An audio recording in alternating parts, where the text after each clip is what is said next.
છૂટાછેડા પછી શું? છૂટાછેડા પછી બીજા લગ્ન ક્યારે કરી શકાય, કેવી રીતે કરી શકાય અને આ પ્રોસિજર આખી છે શું? નમસ્કાર મિત્રો, હું એડવોકેટ મેહુલ પંડ્યા વિડીયોમાં આપ સૌનું હાર્દિક સ્વાગત કરું છું. મિત્રો, આજકાલ ઘણા બધાનો આ પ્રશ્ન છે, મૂંઝવણ છે કે સાહેબ છૂટાછેડાની તૈયારી છે, છૂટાછેડા એડમિટ થઈ ગયા છે, હવે બીજું લગ્ન ક્યારે કરી શકાય? છૂટાછેડા માટે એડમિટ કરી દીધું હોય કોર્ટ કેસ, તો સાહેબ અત્યારે હવે બીજા લગ્નની તૈયારી કરવા માંડીએ, ક્યાંક કોઈને સારું પાત્ર મળતું હોય, ભવિષ્ય બનતું હોય, અને ઘણીવાર એવું બને છે કે છૂટાછેડાની પ્રોસિજર 1 વર્ષ 2 વર્ષ 5 વર્ષ ચાલતી હોય છે. તો એવી પરિસ્થિતિમાં આગળ કેવી રીતે વધવું, ક્યારે વધવું અને કેમનું વધવું, જેવા ઘણા બધા પ્રશ્નો છે. આજના વિડીયોનો મારો મુખ્ય ઉદ્દેશ્ય એ છે કે હું ટૂંકમાં આજે આ વિષયની એક માહિતી આપવાનો પ્રયત્ન કરીશ. અને જો તમારા આની અંદર શક્ય એટલી વધારે કોમેન્ટ્સ આવશે, હું આ વિડીયોને વિસ્તૃતમાં બનાવીશ, ડિટેલમાં જેને કહેવાય, જેમાં કદાચ ઘણા બધાના પ્રશ્નો હોય અને ઘણી બધી પ્રકારના પ્રશ્નો હોય એ દૂર થાય. પણ એ પહેલા એવું કહેવા માંગીશ કે શક્ય એટલું આ વિડીયોને લાઈક કરજો, જેનાથી અમને પ્રોત્સાહન મળે કે આવા નવા વિડીયો બનાવી શકીએ. બીજું કે તમારી કોઈ પણ મૂંઝવણ અથવા તો તમારો વ્યક્તિગત ઓપિનિયન કે તમારે આ વિષયમાં શું કહેવું છે એ પણ કોમેન્ટમાં તમે લખજો, જેથી ક્યાંક અમારે કોઈક વસ્તુ કહેવી હોય કે તમારી પાસેથી સમજવી હોય કે જાણવી હોય કે સામાન્ય વ્યક્તિના પ્રશ્નો શું શું હોઈ શકે છે, રિયાલિટી ગ્રાઉન્ડ ઉપર શું છે, તો એ પણ ક્યાંક તમારાથી અમને ખબર પડશે કે શું શું પ્રશ્ન છે, એક સામાન્ય માણસના શું શું પ્રશ્ન છે. તો અમે એઝ બેસ્ટ એઝ પોસિબલ પ્રયત્ન કરીએ કે અમે જે નવો વિડીયો લઈને આવીએ એમાં as best as possible ground લેવલની જે સામાન્ય પબ્લિક જે છે, એમના જે પ્રશ્નો જે છે એમના નિરાકરણ હોય.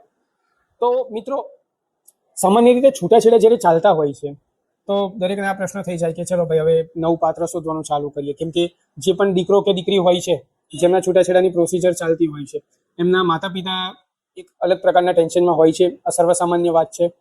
તો આ ટેન્શન સાદું પણ હોતું નથી, એ માતા પિતા અને જે તે વ્યક્તિએ પોતે જાણતા હોય છે. તો પહેલામાં પહેલું કે ટેન્શનની અંદર આવીને તમારે કોઈ ખોટું સ્ટેપ ના ભરવું એક ખાસ વિનંતી છે. કેમ કે ઘણીવાર તમે ટેન્શનમાં ને ટેન્શનમાં શું કરી રહ્યા છો, ક્યાંક આડું ઊડું પગલું કરી રહ્યા છો, તમને ખબર પડશે નહીં. ક્યાંક ઉતાવળી આંબા ના પાકી કહેવત છે, તો ઉતાવળી આંબા પકવવામાં ક્યાંક મોટી મુસીબત આવી જાય, તો એવું ક્યારેય કરતા નહીં મિત્રો. પહેલા તો હવે છૂટાછેડાની પ્રોસિજર ચાલુ કરી દીધી, ઓફિશિયલ કોર્ટ રહે, એમાં હું ખાસ કહીશ કે નોટરી વાળા છૂટાછેડા ક્યારેય પણ વેલિડ ગણાતા નહોતા અને વેલિડ ગણાશે પણ નહીં. એટલે શ્રેષ્ઠ છૂટાછેડા અને પ્રોપર છૂટાછેડા એ જ છે જે કોર્ટ રાહે તમે જાઓ છો અને મેળવો છો. અગર બંનેની સંમતિ છે તો 13B, જેને મ્યુચ્યુઅલ કન્સેન્ટ ડિવોર્સ કહેવામાં આવે છે, બંનેની સંમતિથી થતા છૂટાછેડા, જેમાં 13B લાગે છે.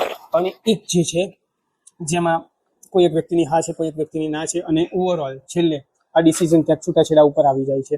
પણ ઓવરઓલ આ છૂટાછેડામાં તમને કોર્ટ તરફથી ફાઇનલી ડિગ્રી સર્ટિફિકેટ મળવામાં છેલ્લે મળે છે છૂટાછેડાનું ડિગ્રી સર્ટિ. આ ડિગ્રી સર્ટિ મળી ગયા બાદ તમે નવા લગ્ન તરફ જઈ શકો છો. એ પહેલા તમારે ડિગ્રી સર્ટિ ના મળે ત્યાં સુધી ડિગ્રી સર્ટિની એક રાહ જોવાની હોય છે. ડિગ્રી સર્ટિ મળી જાય પછી તમે આગળ વધો, નવું પાત્ર શોધો, અથવા તો કદાચ જે ધ્યાનમાં રાખ્યું હોય, જે મનમાં બેસતું હોય એને જોવો, જાણો, પારખો અને પછી આગળ વધો. હાલાકી કાયદાકીય રીતે ડિગ્રી સર્ટિફિકેટ મળી જાય એટલે એ બાદ તમે નવા લગ્ન કરી શકો છો. અને સૌથી મહત્વનો મુદ્દો કે છૂટાછેડા દાખલ કરવા માટે પણ ઘણાની એકની એક જ પ્રશ્નો હતા કે સાહેબ છૂટાછેડા, તો છૂટાછેડા ત્યારે દાખલ કરી શકાય કે લગ્નને મિનિમમ તમારે એટલીસ્ટ વર્ષ થઈ ગયું હોય એ પછી.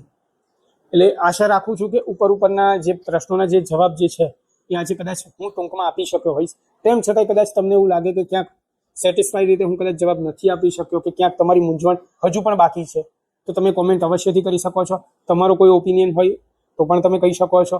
અને પ્રાર્થના કરીશ કે તમારો જે પણ પ્રશ્ન મૂંઝવણ હોય તમે કોમેન્ટ કરજો અને આ વિડીયોને શક્ય એટલું લાઈક કરજો અને આ વિડીયો શક્ય એટલા વધારે લોકો સાથે શેર કરજો.